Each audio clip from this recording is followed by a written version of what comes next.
नमस्कार मित्रांनो, एक्झाम जागर या एज्युकेशन यूट्यूब प्लॅटफॉर्मवर तुम्हा सर्वांचं पुन्हा एकदा स्वागत आहे. मित्रांनो, या आधीच्या सत्रामध्ये तुमच्यासाठीचा प्रश्न होता, भारतीय निवडणूक आयोगाने राष्ट्रीय आयकॉन म्हणून कोणाची नियुक्ती केली आहे? या प्रश्नाचं योग्य उत्तर आहे पर्याय क्रमांक 3 म्हणजेच अभिनेता राजकुमार राव यांची भारतीय निवडणूक आयोगाने राष्ट्रीय आयकॉन म्हणून नियुक्ती केलेली आहे. आजच्या सत्राचा पहिला प्रश्न पहा.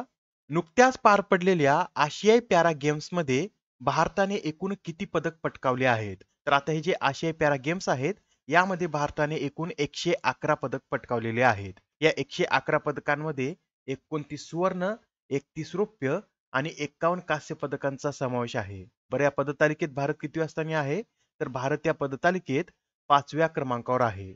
आणि या पदतालिकेत प्रथम क्रमांक कोणी पटकावलेला आहे? तर चीन या देशाने 521 पदकांसह यामध्ये प्रथम स्थान पटकावलेलं आहे. चीनने यामध्ये 214 सुवर्ण, 167 रौप्य तर 140 कांस्य पदक पटकावलेले आहेत. दुसऱ्या क्रमांकावर इराण आहे, तिसऱ्यावर जपान आणि चौथ्या क्रमांकावर दक्षिण कोरिया हा देश आहे. तसेच भारतानंतर या क्रमवारीमध्ये 6व्या क्रमांकावर कोणता देश आहे हे सुद्धा लक्षात ठेवा. इंडोनेशिया यामध्ये 6व्या स्थानावर आहे. व ही या स्पर्धेची कितवी आवृत्ती होती? तर ही या स्पर्धेची 4थी आवृत्ती होती. या स्पर्धेची पहिली आवृत्ती कधी आयोजित करण्यात आली होती? तर 2010 मध्ये चीनमधील ग्वांगझू येथे या स्पर्धेची पहिली आवृत्ती आयोजित करण्यात आली होती. दुसरी आवृत्ती दक्षिण कोरियामधील इंचॉन या शहरामध्ये आयोजित करण्यात आली होती. तर तिसरी आवृत्ती 2018 मध्ये इंडोनेशियामधील जकार्ता या शहरामध्ये आयोजित करण्यात आली होती. यावेळेसच्या या आशिया पॅरा गेम्सचा मोटो काय होता? तर हार्ट्स मीट ड्रीम्स शाईन असा याचा मोटो होता. आणि या स्पर्धेसाठी जो मॅस्कॉट होता त्याचं नाव काय होतं? तर 5 असं या स्पर्धेमधील मॅस्कॉटचं नाव होतं. आणि ही स्पर्धा 22 ऑक्टोबर रोजी सुरू झाली होती. तर 28 ऑक्टोबर पर्यंत याचं आयोजन करण्यात आलं होतं. आणि या स्पर्धेतील उद्घाटन समारंभात अवनी लेकरा आणि सुमित अंतिल यांनी भारतीय संघाचं नेतृत्व केलं होतं. आणि यावेळेस प्रथमच भारताने रोईंग कॅनोईंग, लॉन बाउल, तायक्वांदो आणि अंध फुटबॉल मध्ये सुद्धा सहभाग नोंदवला होता. आता हा प्रश्न पहा, यामध्ये काय विचारलेला आहे? तर आशियाई पॅरा गेम्स मध्ये भारतासाठी 100वे पदक कोणी मिळवलं आहे? तर आता ही जी स्पर्धा होती या स्पर्धेतील 100वे पदक हे दिलीप महादू गावित यांनी पटकावलेलं आहे. आणि विशेष म्हणजे दिलीप महादू गावित हे महाराष्ट्राचे आहेत आणि त्यांनी या स्पर्धेतील T47 श्रेणीतील 400 मीटर धावण्याच्या स्पर्धेमध्ये सुवर्ण पदक पटकावलं आहे. आणि ते मूळचे नाशिक जिल्ह्यातील सुरगाणा तालुक्यातील तोरणडोंगरी या आदिवासी पाड्यावरील खेळाडू आहेत आणि त्यांना वैजनाथ काळे यांनी प्रशिक्षण दिलं आहे. आणि या विजयाबरोबरच आता दिलीप महादू गावित हे 2024 मधील पॅरा ऑलिम्पिक साठी सुद्धा पात्र ठरले आहेत. बरं, या एकाच आशियाई पॅरा गेम्स मध्ये 2 सुवर्ण जिंकणाऱ्या पहिल्या भारतीय महिला कोण ठरल्या आहेत? तर तिरंदाज शीतल देवी या आशियाई पॅरा गेम्स मध्ये 2 सुवर्ण पदक जिंकणाऱ्या पहिल्याच भारतीय महिला ठरलेल्या आहेत. त्यांनी महिलांच्या वैयक्तिक कंपाऊंड प्रकारात सुवर्ण पदक पटकावलं आहे. याबरोबरच कंपाऊंड मिश्र प्रकारात सुद्धा त्यांनी सुवर्ण पदक मिळवलेलं आहे. आणि या आशियाई पॅरा गेम्स मध्ये त्यांनी एकूण 3 पदक पटकावलेले आहेत. त्यापैकी 2 सुवर्ण आणि 1 रौप्य पदक आहे. हे रौप्य पदक त्यांनी महिला दुहेरीत पटकावलेलं आहे. आणि मित्रांनो, या ज्या शीतल देवी आहेत यांना दोन्ही हात नाहीत. त्या पायाने तिरंदाजी करतात व पायाने तिरंदाजी करून त्यांनी 2 सुवर्ण व 1 रौप्य पदक पटकावलेलं आहे. आणि या आशिया पॅरा गेम्स मध्ये भारताने ॲथलेटिक्स मध्ये सर्वाधिक 55 पदके मिळवलेली आहेत. तर बॅडमिंटन पट्टूने यामध्ये दुसऱ्या क्रमांकाचे योगदान दिलं आहे. बॅडमिंटन मध्ये भारताला 21 पदके मिळालेली आहेत. त्यामध्ये 4 सुवर्णांचा सुद्धा समावेश आहे. प्रश्न क्रमांक दुसरा पहा. G7 गटाच्या व्यापार मंत्र्यांच्या बैठकीचं आयोजन कोणत्या शहरात करण्यात आले होते? तर आता G7 गटाअंतर्गत व्यापार मंत्र्यांच्या बैठकीचं आयोजन जपानमधील ओसाका या शहरामध्ये करण्यात आलं होतं व या बैठकीला भारताचे केंद्रीय मंत्री पियुष गोयल हे उपस्थित होते. ही जी बैठक आहे ही 28 ते 29 ऑक्टोबर रोजी पार पडलेली आहे. बरं मित्रांनो, यावेळेसच्या या 49व्या G7 शिखर परिषदेचं आयोजन कुठे करण्यात आलं होतं? तर जपानमधील हिरोशिमा या शहरामध्ये ही परिषद 19 ते 21 मे दरम्यान आयोजित करण्यात आली होती. या G7 मध्ये कोणकोणत्या देशांचा समावेश होतो? तर Canada, USA, UK, France, Germany, Italy, Japan या 7 देशांचा या G7 च्या गटामध्ये समावेश होतो. प्रश्न क्रमांक 4 पहा. केंद्रीय मंत्रिमंडळाने मंजुरी दिलेला जमरानी धरण प्रकल्प कोणत्या राज्याशी संबंधित आहे?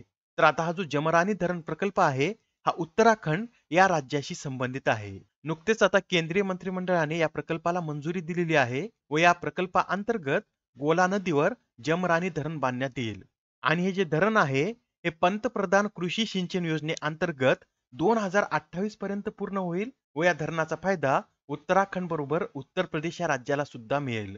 बरं, आता ही जी पंतप्रधान कृषी सिंचन योजना आहे ही कधी सुरू करण्यात आली होती? तर 2015 मध्ये ही योजना सुरू करण्यात आलेली आहे आणि ही योजना केंद्र पुरस्कृत योजना आहे. उत्तराखंड विषयी हे सुद्धा नोट करून घ्या. उत्तराखंडची स्थापना 9 नोव्हेंबर 2000 मध्ये करण्यात आली होती व स्थापनेनुसार हे 27वं राज्य होतं. या राज्याचे राज्यपाल गुरमीत सिंग आहेत, तर पुष्कर सिंग धामी हे या राज्याचे मुख्यमंत्री आहेत. तसेच या राज्यामध्ये एकूण 6 नॅशनल पार्क आहेत आणि ते कोणकोणते? तर Corbett national park, Nandadevi national park, Rajaji national park, Gangotri national park, Govind national park आणि valley of flowers national park हे उत्तराखंड या राज्यामध्ये स्थित आहेत. प्रश्न क्रमांक 5 पहा. नुकत्याच पार पडलेल्या 16व्या अर्बन मोबॅलिटी इंडिया परिषदेचं उद्घाटन कोणी केलं आहे? तर आता ही जी 16वी अर्बन मोबॅलिटी इंडिया परिषद आहे याचं उद्घाटन केंद्रीय मंत्री हरदीप सिंग पुरी यांनी केलेलं आहे. आणि जे हार्दिक सिंग पुरी आहेत हे सध्या गृहनिर्माण आणि शहरी व्यवहार मंत्री व पेट्रोलियम आणि नैसर्गिक वायू मंत्री म्हणून कार्यरत आहेत आणि त्यांनी दिल्ली येथे आयोजित अर्बन मोबॅलिटी इंडिया या परिषदेचं उद्घाटन केलेलं आहे. ही जी परिषद आहे याचं आयोजन दिल्ली मेट्रो रेल कॉर्पोरेशन लिमिटेडच्या सहकार्याने गृहनिर्माण आणि शहरी व्यवहार मंत्रालयाने केला आहे. या परिषदेची थीम काय होती? तर एकात्मिक आणि लवचिक शहरी वाहतूक अशी या परिषदेची थीम होती. आणि या परिषदेचा प्राथमिक उद्देश काय आहे? तर शहरांमध्ये माहितीचा प्रसार करणे आणि त्यांना नवीनतम आणि सर्वोत्तम शहरी वाहतूक पद्धती अवलंबण्यास मदत करणे हा या परिषदेचा प्राथमिक उद्देश आहे. प्रश्न क्रमांक 6 पहा. भारतीय लष्कराचा पहिला व्हर्टिकल विंड टनल कोणत्या राज्यात स्थापन करण्यात आला आहे? तर आता भारतीय लष्कराला प्रशिक्षण देण्यासाठी पहिला व्हर्टिकल विंड टनल हा हिमाचल प्रदेशमध्ये स्थापन करण्यात आलेला आहे. हिमाचल प्रदेशमध्ये कुठे?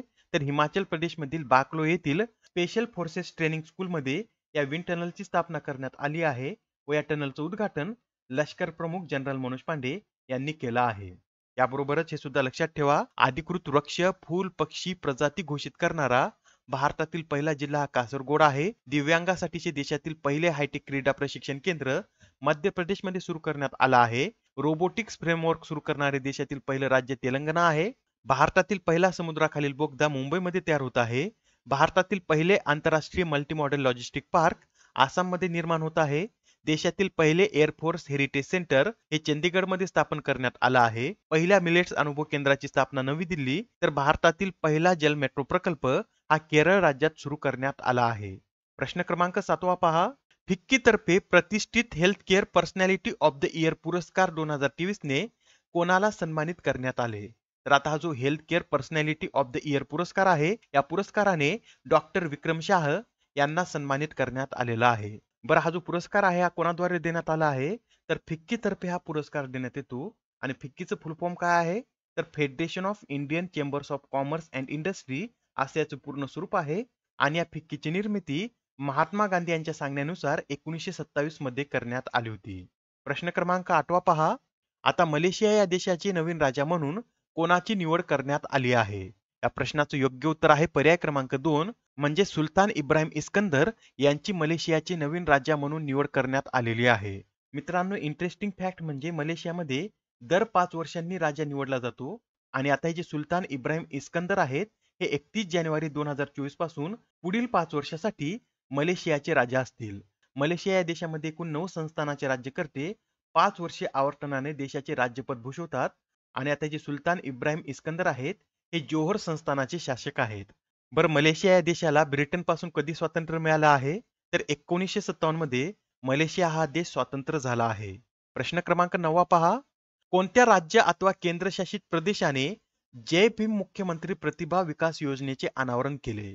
तर आता ही जी जय भीम मुख्यमंत्री प्रतिभा विकास योजना आहे याचं अनावरण दिल्ली या केंद्रशासित प्रदेशाने केलेलं आहे. या योजनेअंतर्गत SC, ST, OBC व EWS श्रेणीतील पात्र विद्यार्थ्यांना स्पर्धा परीक्षांची मोफत कोचिंग उपलब्ध करून देण्यात येणार आहे. यासाठी पात्रता निकष काय आहेत? तर तो विद्यार्थी दिल्लीचा रहिवासी असावा, त्याचं वार्षिक कौटुंबिक उत्पन्न हे 8 लाख रुपयापर्यंत असावं आणि त्या विद्यार्थ्याने 10वी आणि 12वीचे शिक्षण दिल्लीमधून पूर्ण केलेलं असावं. आजच्या सत्रामधील शेवटचा प्रश्न पहा. यंदाचा जागतिक मीडिया आणि माहिती साक्षरता सप्ताह कधी साजरा करण्यात येत आहे? तर हा जो जागतिक मीडिया आणि माहिती साक्षरता सप्ताह आहे हा 24 ते 31 ऑक्टोबर दरम्यान साजरा करण्यात येत आहे व ही या सप्ताहाची 12वी आवृत्ती आहे. आणि यावेळेची या सप्ताहाची थीम काय आहे तर media and information literacy in digital spaces a collective global agenda अशी यावेळेच्या जागतिक मीडिया आणि माहिती साक्षरता सप्ताहाची थीम आहे. आजच्या सत्रामधील तुमच्यासाठीचा प्रश्न पहा. खालीलपैकी कोणाला फेराडे पदकाने सन्मानित करण्यात आले आहे? आता या प्रश्नाचं उत्तर कमेंटमध्ये देण्याचा प्रयत्न करा. उत्तर चुकलं तरी काही हरकत नाही, कारण ज्यावेळेस तुम्हाला या प्रश्नाचं योग्य उत्तर माहित होतं त्यावेळेस हा प्रश्न तुमच्या दीर्घकाळापर्यंत लक्षात राहतो. तर आता पुढच्या सत्रामध्ये पुन्हा भेटूया. धन्यवाद.